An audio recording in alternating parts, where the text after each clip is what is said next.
Selamat datang di Curhat Misteri, di mana kami mengungkap rahasia kelam dan mengisahkan pengalaman mengerikan yang akan membuat Anda merinding. Setiap kisah memiliki sisi gelapnya. Kami akan menyelami ketakutan terdalam Anda dan mengekspos kebenaran yang menakutkan. Bersiaplah untuk malam yang penuh kengerian, karena Anda akan bergabung dengan kami dalam dunia misteri yang memikat.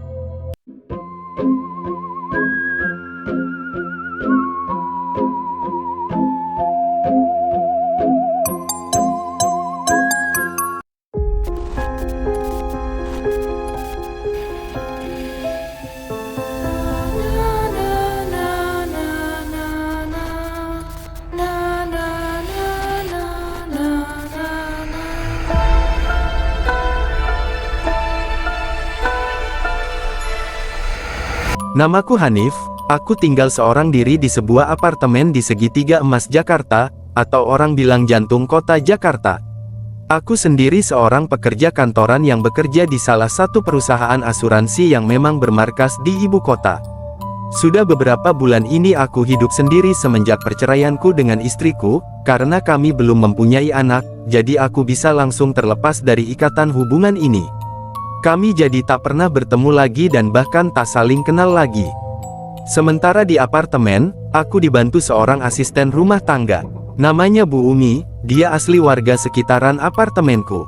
Karena apartemen bertingkatku ini berbatasan langsung dengan pemukiman padat penduduk khas Jakarta. Bu Umi ini tak menetap di apartemenku, dia punya jam kerja sendiri yang sudah aku atur. Ketika aku hendak berangkat bekerja, dia datang dan membereskan rumah sampai sore. Sedangkan aku pulang dari kantor sekitar selesai maghrib atau bisa lebih malam lagi, dan sesampainya di apartemen, semuanya sudah beres dan bersih berkat kerja Bu Umi. Jadi aku bisa langsung bersantai dan istirahat. Oh iya, aku juga memberikan Bu Umi kunci cadangan, kalau nanti dia butuh. Lagi pula aku percaya dengannya. Pada suatu hari aku hampir saja terlambat berangkat ke kantor. Tapi karena Bu Umi datang dan mengetuk pintu, aku jadi terbangun dan segera bersiap pergi kerja. Sedangkan Bu Umi melakukan yang biasanya ia lakukan setiap pagi hari aku menyempatkan diri untuk sarapan di penjual bubur depan apartemen. Tapi karena pagi ini aku terlambat, aku benar-benar tak ada waktu untuk itu. Bisa sampai kantor tepat waktu pun sudah syukur. Singkat cerita, aku sampai di kantor dengan mobil sederhanaku. Bekerja seperti biasa, bertemu banyak teman dan lainnya yang biasanya dilakukan pegawai pada umumnya. Waktu berjalan begitu cepat ketika aku di kantor, tak terasa setelah hampir seharian bekerja dan 2 kali istirahat, tibalah aku di ujung hari. Sekitar pukul 6 sore aku keluar kantor menuju mobilku, dan mulai mengemudi pulang. Sebenarnya pulang di waktu maghrib seperti ini adalah hal yang aku benci, karena jalanan selalu macet di jam-jam ini. Padahal kalau tidak macet, perjalanannya tak akan memakan waktu lebih dari 15 menit. Karena macet, perjalananku yang sebenarnya dekat ini pun memakan waktu 40 menit. Aku sampai dan memarkirkan mobilku di basement, kemudian berjalan ke lift untuk naik ke lantai 9 di mana aku tinggal. Aku sendiri di dalam lift dan sampai di lorong pun aku sendiri. Lorong begitu sepi dan hening, hanya ada aku dan suara langkahku. Ditambah suara kunci yang berputar di lubang pintu. Aku segera masuk dan langsung mengambil segelas air di dapur kemudian meminumnya. Namun ada yang janggal saat maghrib itu, aku lihat Bu Umi belum pulang dan sedang menyetrika di salah satu kamar kosong di apartemenku. Karena pintunya dibuka, aku jadi bisa melihatnya. Aku pun mendekat dan bermaksud menyapanya. Waktu itu Bu Umi posisinya membelakangiku, kepalanya menunduk sambil fokus menyetrika bajuku. Kan bisa besok pagi Bu, Ibu pulang aja, kataku pada Bu Umi. Enggak Mas, sekarang aja deh. Lagi males pulang cepat, jawab Bu Umi. Aku berpikir mungkin Bu Umi sedang ada masalah dengan anak-anaknya di rumah, jadi aku membiarkannya dan tak menaruh curiga apapun. Ya udah Bu, saya bikinin teh ya, ucapku dengan maksud baik. Aku segera berjalan menuju dapur untuk membuat segelas teh manis, cangkir sudah ada dan teh pun tersedia. Jadi tinggal aku buatkan saja untuk dia. Kasihan dia bekerja seharian, mungkin sekali-kali aku juga harus melakukan sesuatu yang baik untuknya. Di saat aku sedang membuat teh, ada sesuatu yang membuatku tersentak. membuat jantungku berdegup kencang. Aku kaget bukan main, ketika mendapat sebuah pesan singkat dari Bu Umi di ponselku. Dalam pesan chat tersebut, Bu Umi berkata, "Mas Anif, maaf mas. Saya pulang siang ya, mohon maaf mas. Hari ini saya gak bisa lama-lama." Begitu ucapnya dalam pesan, jadi Bu Umi sudah pulang sejak siang hari tadi.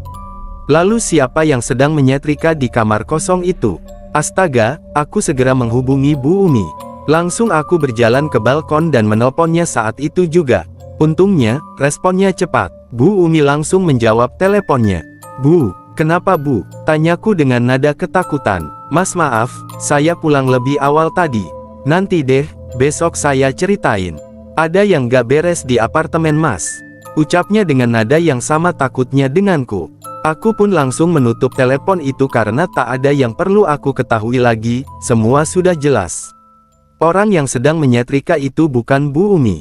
Aku pun menyimpan ponsel di saku dan berjalan masuk. Dengan memberanikan diri, aku berjalan menuju kamar kosong itu. Aku ingin memastikan siapa yang ada di sana. Firasatku tidak enak, sangat buruk. Saat sampai di depan pintu kamar, sosok itu masih di sana.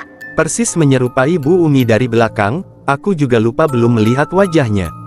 Dari depan pintu aku perhatikan sosok itu, sosok yang masih saja menyetrika baju yang sama. "Maaf, kamu siapa?" "Bu Umi sudah pulang, kok bisa di sini? Saya bisa panggil security lo," ucapku dengan maksud mengancam. Yang membuatku bergidik adalah, ketika sosok itu tertawa cekikikan sebelum menjawab. "Loh, memang kamu belum sadar juga?" tanya sosok itu sambil terus menyetrika. "Hayo, aku ini siapa?" tanya sosok itu lagi. Aku ketakutan setengah mati, badanku bergetar hebat. Ingin rasanya aku lari, tapi entah kenapa mataku rasanya ingin melihat sosok itu. Kemudian sosok itu menoleh, kemudian berdiri menghadapku. Memperlihatkan wajahnya yang rata, tanpa mata, hidung dan mulut. Benar-benar rata. Aku pun segera lari sambil berteriak saking takutnya. Aku tinggalkan apartemen. Langsung aku lari ke lift untuk turun ke lantai bawah. Selama di lift tak henti-hentinya aku istighfar. Astaga, sosok apa yang baru saja kulihat? Makhluk halus. Kenapa ada di apartemenku? Gara-gara kejadian itu, aku tak tidur di apartemen malam itu. Aku terpaksa tidur di rumah orang tua di Bekasi yang lumayan jauh jaraknya. Keesokan harinya aku berangkat kerja seperti biasa. Bu Umi kusuruh untuk tidak datang ke apartemenku karena aku sedang tak di sana. Setelah pulang kerja, aku berkunjung ke rumah Bu Umi. Aku ceritakan apa yang aku alami kemarin, dan ternyata Bu Umi pun mengalami hal yang sama. Itulah alasan kenapa Bu Umi pulang lebih cepat.